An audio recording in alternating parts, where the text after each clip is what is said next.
पापी व्यक्ति का पतन उस दिन शुरू नहीं होता जब उसका धन छिन्न जाता है, बल्कि उस दिन शुरू होता है जब उसके भीतर से सत्य, दया और विवेक विदा हो जाते हैं। जिस क्षण ईश्वर चेतावनी देना शुरू करते हैं, उसी क्षण उसके पतन की उलटी गिनती भी शुरू हो जाती है। क्या आप जानते हैं वे कौन से संकेत हैं?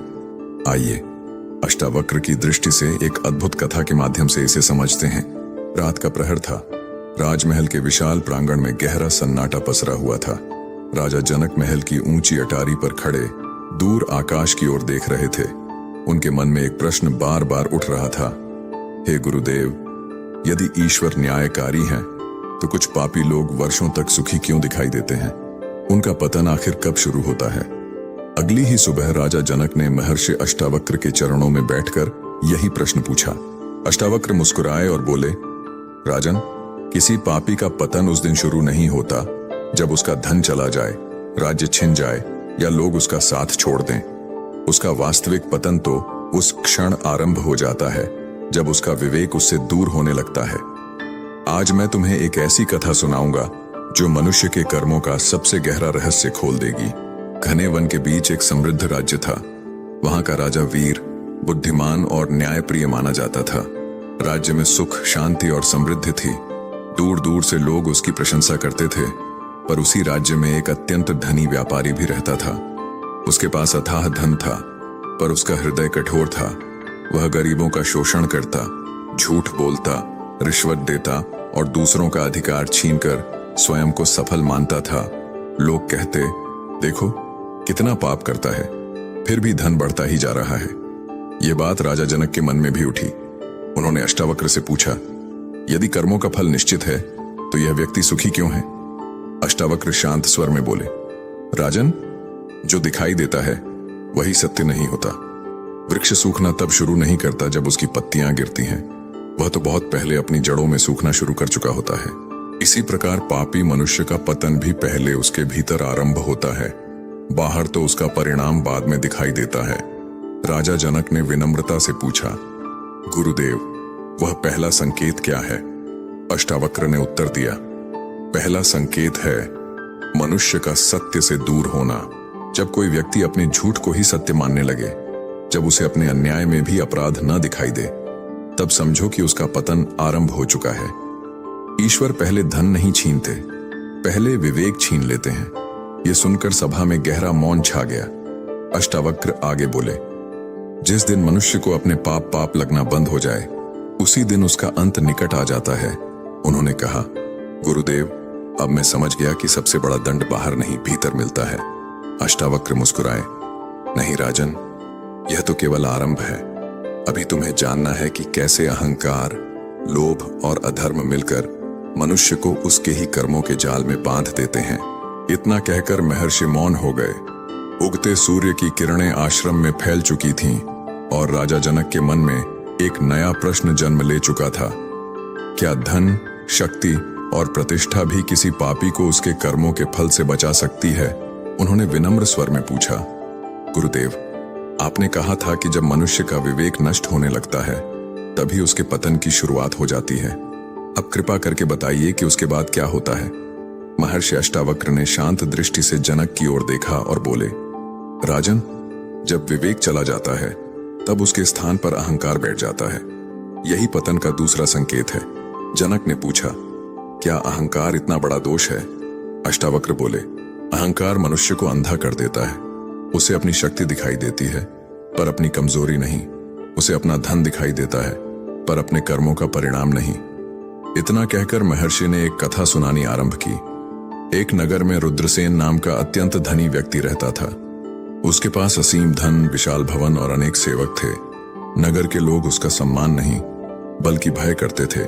धीरे धीरे रुद्रसेन को विश्वास हो गया कि उसके समान कोई नहीं। उसने साधुओं का अपमान करना शुरू कर दिया। गरीबों की सहायता करने के बजाय उनका उपहास उड़ाने लगा। एक दिन एक वृद्ध सन्यासी उसके द्वार पर आए और केवल एक पात्र जल मांगा। रुद्रसेन हंस पड़ा, जिसके पास कुछ नहीं वह मुझे उपदेश देने आया है, इसे यहां से निकाल दो। सन्यासी बिना क्रोध किए मुस्कुराए और बोले, मैं जल लिए बिना चला जाऊंगा, पर याद रखना, जिस दिन तुम्हें लगे कि तुमसे बड़ा कोई नहीं, उसी दिन तुम्हारे पतन का द्वार खुल चुका होगा। रुद्रसेन ने उनकी बात पर ध्यान नहीं दिया। समय बीतता गया, उसका व्यापार बढ़ता रहा, धन बढ़ता रहा और अहंकार भी। अब वह किसी की सलाह नहीं सुनता था। जो सत्य कहता उसे अपना शत्रु मान लेता, जो उसकी झूठी प्रशंसा करता वही उसका प्रिय बन जाता। महर्षि अष्टावक्र ने राजा जनक से पूछा, राजन बताओ, क्या ऐसे व्यक्ति का पतन शुरू हो चुका है? जनक ने उत्तर दिया, हाँ गुरुदेव, क्योंकि अब वह सत्य को स्वीकार करने की क्षमता खो चुका है। अष्टावक्र संतुष्ट होकर बोले, यही पहचान है। ईश्वर पहले अवसर देते हैं, फिर चेतावनी देते हैं, लेकिन जब मनुष्य अहंकार में उन चेतावनियों को भी अनदेखा कर देता है, तब उसके कर्म ही उसके विरुद्ध खड़े हो जाते हैं। याद रखो राजन, जो व्यक्ति अपनी प्रशंसा सुनना चाहता है और सत्य से भागता है, वह अपने विनाश को स्वयं बुलाता है। राजा जनक गहरे विचार में डूब गए। संध्या का समय था। आश्रम के चारों ओर दीपक जल चुके थे। मंद मंद बहती हवा वातावरण को शांत बना रही थी। राजा जनक एक बार फिर महर्षि अष्टावक्र के समक्ष बैठे थे। जनक ने पूछा, गुरुदेव, आपने कहा था कि अहंकार के बाद एक तीसरा संकेत आता है, वह कौन सा संकेत है? महर्षि अष्टावक्र ने गंभीर स्वर में कहा, राजन, जब किसी मनुष्य के जीवन से सत्य बोलने वाले लोग दूर होने लगते हैं, तब समझ लेना चाहिए कि उसका पतन तेजी से निकट आ रहा है। जनक ने आश्चर्य से पूछा, क्या सज्जनों का दूर होना इतना बड़ा संकेत है? अष्टावक्र बोले, हाँ राजन, ईश्वर जब किसी को बचाना चाहते हैं तो उसके जीवन में गुरु, माता पिता, संत, सच्चे मित्र और शुभ चिंतक भेजते हैं। ये लोग मधुर नहीं बल्कि सत्य बोलते हैं। पर जब मनुष्य अहंकार में डूब जाता है तो उसे सत्य कड़वा लगने लगता है। फिर महर्षि ने एक कथा सुनाई। एक नगर में विक्रमदत्त नाम का एक अत्यंत प्रभावशाली अधिकारी रहता था। उसके पास शक्ति, धन और प्रतिष्ठा थी। उसके बचपन के मित्र और गुरु उसे समय समय पर समझाते, अन्याय मत करो, गरीबों का हक मत छीनो, लेकिन वह हर बार हंसकर कहता, मेरे पास धन है, लोग हैं, सत्ता है, मेरा कौन क्या बिगाड़ सकता है। धीरे धीरे उसके गुरु ने समझाना छोड़ दिया। उसके पुराने मित्र उससे मिलने आना बंद कर गए। नगर के सज्जन लोग उससे दूरी बनाने लगे। अब उसके आसपास केवल वही लोग रह गए जो उसकी हर बात पर ताली बजाते थे। महर्षि अष्टावक्र बोले, राजन, यही सबसे बड़ा भ्रम है। जब चापलूस बढ़ जाए और सत्य बोलने वाले कम हो जाएं, तब समझो कि मनुष्य अपने पतन की ओर बढ़ चुका है। राजा जनक ने पूछा, गुरुदेव, ऐसा क्यों होता है? अष्टावक्र ने उत्तर दिया, क्योंकि सत्य मनुष्य को बचाता है और चापलूसी उसे नष्ट करती है। जो केवल तुम्हारी प्रशंसा करे वह तुम्हारा हितैषी नहीं भी हो सकता। जो समय पर तुम्हारी भूल बताए वही सच्चा शुभ चिंतक है। कुछ महीनों बाद विक्रमदत्त ने कई अन्यायपूर्ण निर्णय लिए। उसके चापलूस उसकी हर बात की प्रशंसा करते रहे। किसी ने उसे नहीं रोका। एक दिन उसके ही विश्वास पात्र लोगों ने उसका विश्वास तोड़ दिया। धन चला गया, पद छिन गया और जिन लोगों पर वह सबसे अधिक भरोसा करता था वही उसे छोड़कर चले गए। वह अकेला बैठा सोच रहा था, काश मैंने अपने गुरु की बात मान ली होती। महर्षि अष्टावक्र ने राजा जनक की ओर देखकर कहा, राजन, पतन तब नहीं होता जब संसार साथ छोड़ता है। पतन तो तब शुरू हो जाता है जब मनुष्य स्वयं सत्य का साथ छोड़ देता है। राजा जनक की आंखें नम हो गईं। उन्होंने हाथ जोड़कर कहा, गुरुदेव, अब मैं समझ गया कि ईश्वर की सबसे बड़ी कृपा धन नहीं बल्कि ऐसे लोग हैं जो समय पर हमारी भूल बता दें। महर्षि मुस्कुराए और बोले, अभी एक और संकेत शेष है जो सबसे अधिक खतरनाक है। जब मनुष्य के भीतर दया समाप्त होने लगती है तब उसके कर्मों का फल उसके द्वार तक पहुंचने लगता है। इतना कहकर महर्षि ध्यान में लीन हो गए। राजा जनक मौन बैठे रहे। उन्हें अनुभव हो चुका था कि किसी भी मनुष्य का वास्तविक उत्थान या पतन बाहर नहीं, उसके भीतर से शुरू होता है। आश्रम में चारों ओर गहरा मौन पसरा हुआ था। केवल यज्ञ की अग्नि की हल्की लौ वातावरण को प्रकाशित कर रही थी। राजा जनक ध्यान मग्न बैठे थे। तभी महर्षि अष्टावक्र ने अपनी आंखें खोली। उन्होंने कहा, राजन, आज मैं तुम्हें उस संकेत के बारे में बताऊंगा जिसके बाद मनुष्य का पतन बहुत तेजी से आगे बढ़ता है। जनक ने विनम्रता से पूछा, गुरुदेव, वह संकेत क्या है? अष्टावक्र बोले, जब किसी मनुष्य के हृदय से दया समाप्त हो जाती है राजा जनक ने आश्चर्य से कहा, क्या दया का अभाव इतना बड़ा दोष है? महर्षि ने उत्तर दिया, हाँ, क्योंकि दया ही मनुष्य को मनुष्य बनाती है। जिस दिन किसी को दूसरे के दुख पर पीड़ा महसूस होना बंद हो जाए, उसी दिन उसके भीतर का प्रकाश मंद पड़ने लगता है। फिर उन्होंने एक कथा सुनाई। एक गांव में धनपाल नाम का साहूकार रहता था। वह गरीब किसानों को ऊंचे ब्याज पर धन देता और समय पर आड़ न चुका पाने पर उनकी भूमि और घर तक छीन लेता। एक वर्ष भयंकर सूखा पड़ा। खेत सूख गए, अन्न समाप्त हो गया और लोग भूख से व्याकुल होने लगे। गांव के बुजुर्ग धनपाल के पास पहुंचे और बोले, कुछ समय की मोहलत दे दो, वर्षा होने पर हम सब आरण चुका देंगे। धनपाल हंस पड़ा, मुझे तुम्हारी भूख से कोई मतलब नहीं। समय पर आरण नहीं चुकाया तो खेत भी मेरे होंगे और घर भी। उसके शब्द सुनकर सबकी आंखें भर आईं। महर्षि अष्टावक्र ने राजा जनक की ओर देखा और बोले, राजन, यही वह क्षण है जब पापी व्यक्ति अपने भाग्य का द्वार स्वयं बंद कर देता है। कुछ ही दिनों बाद धनपाल ने कई परिवारों की जमीन अपने नाम करा ली। उसे लगा कि अब वह पहले से भी अधिक शक्तिशाली हो गया है। लेकिन उसी वर्ष उसके इकलौते पुत्र को गंभीर रोग ने घेर लिया। वैद्य, औषधि और धन सब होने पर भी कोई उपचार सफल नहीं हुआ। तब पहली बार धनपाल को दूसरों का दुख याद आया। वह रोते हुए बोला, आज मुझे समझ आया कि जिसके आंसू मैंने देखे नहीं, उनके दर्द का भार मेरे अपने जीवन में लौट आया है। महर्षि अष्टावक्र शांत स्वर में बोले, राजन, यह दंड नहीं, कर्मों का स्वाभाविक परिणाम है। संसार में जो पीड़ा हम दूसरों को देते हैं, वही किसी न किसी रूप में लौटकर हमारे जीवन का द्वार खटखटाती है। राजा जनक गहरे चिंतन में डूब गए। उन्हें अनुभव हुआ कि राज्य की सबसे बड़ी शक्ति तलवार नहीं, बल्कि करुणा है।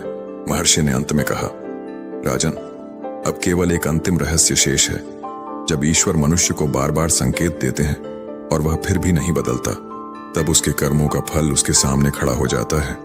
वही उसके पतन का निर्णायक समय होता है। यज्ञ की अग्नि शांत होने लगी। आकाश में उगते सूर्य की पहली किरण दिखाई दी।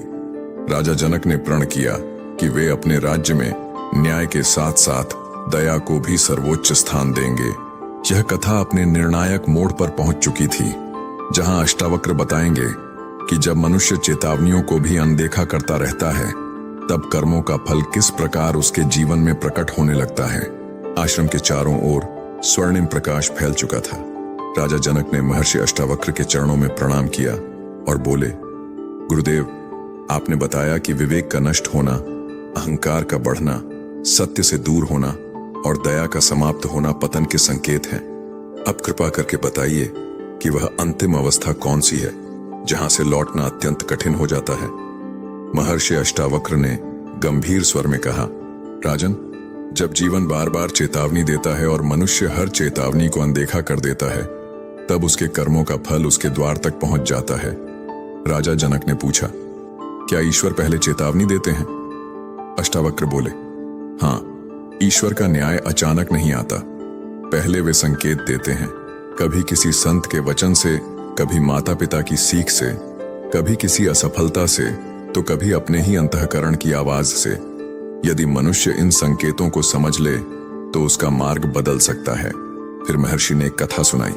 धनपाल, जो कभी अपनी कठोरता और लोभ पर गर्व करता था, अब भी पूरी तरह नहीं बदला था।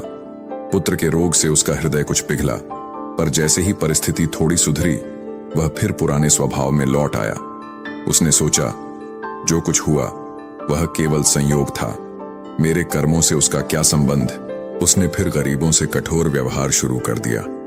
उसने फिर अन्याय किया, फिर झूठ बोला और फिर कमजोर लोगों का अधिकार छीन लिया। कुछ समय बाद उसके सबसे विश्वसनीय सेवक ने ही उसका धन लेकर उसे धोखा दे दिया। धनपाल क्रोध से भर उठा। वह चिल्लाया, लोग इतने विश्वासघाती क्यों हो गए हैं? तभी उसे अपने ही जीवन की घटनाएं याद आने लगीं। कितनी बार उसने दूसरों का विश्वास तोड़ा था, कितनी बार उसने किसी की विवशता का लाभ उठाया था। महर्षि अष्टावक्र ने राजा जनक की ओर देखकर कहा, राजन, कर्मों का फल हमेशा उसी रूप में नहीं लौटता जिस रूप में कर्म किया गया था, पर उसका प्रभाव अवश्य लौटता है। याद रखो, पापी व्यक्ति का सबसे बड़ा भ्रम यह होता है कि वह हर चेतावनी को संयोग समझ लेता है। आश्रम में कुछ क्षणों के लिए मौन छा गया। फिर अष्टावक्र ने कहा, जब मनुष्य अपनी भूल स्वीकार करने से इनकार कर देता है, तब समय उसे स्वीकार करने के लिए विवश कर देता है। यही कर्म का अटल नियम है।